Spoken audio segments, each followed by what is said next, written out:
Hello bachcho, let's read this question.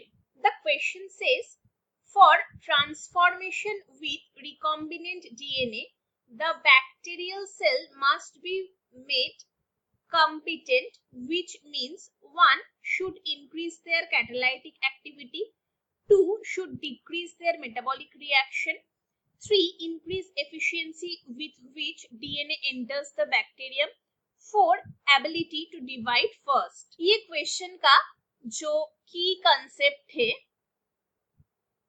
उस पे हमें जानना है, जब एक बैक्टीरिया के अंदर नया कोई रिकॉम्बिनेंट डीएनए ट्रांसफॉर्म हो रहा है तो उसका प्रोसेस क्या है, और फिर हमें जानना है ये कॉम्पिटेंट जो वर्ड बोल रहा है उसका मीनिंग क्या है। पहले ये जो ट्रांसफॉर्मेशन प्रोसेस होता है रिकॉम्बिनेंट डीएनए का एक बैक्टीरियल सेल के अंदर, उसको हम बोलते हैं हॉरिजॉन्टल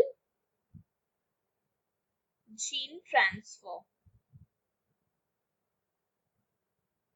तो इसको हम क्या बोलते हैं? इसको हम बोलते हैं transformation.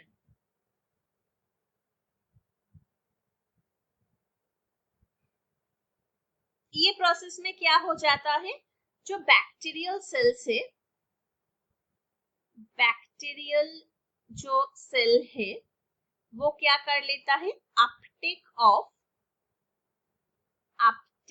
Of foreign genetic molecule, foreign genetic molecule. In this case, the genetic molecule will be obviously the DNA. अभी ये बैक्टीरियल सेल जब फॉरेन जेनेटिक मॉलिक्यूल या फिर कोई डीएनए को अपटेक करेगा तो उसके अंदर उसका जो ग्रोथ प्रोसेस है या फिर रेप्लिकेशन प्रोसेस है उसके लिए उसको प्रॉपर एनवायरनमेंट देना पड़ेगा, जिसको हम बोलते हैं कॉम्पिटेंट। तो हमें क्या बोलना चाहिए, वहां पर कोई कैटाबॉलिक एक्टिविटी या फिर कोई मेटाबॉलिक प्रोसेस नहीं होगा, वहां पर जो एफिशिएंसी है डीएनए टेकअप करने का उसको हमें बढ़ाना है। तो यहाँ पर हमारा आंसर कौन सा आ जाएगा, option 3। So the final answer is option 3, increases efficiency with which DNA enters the bacterium. Hope you understood it well. Best of luck.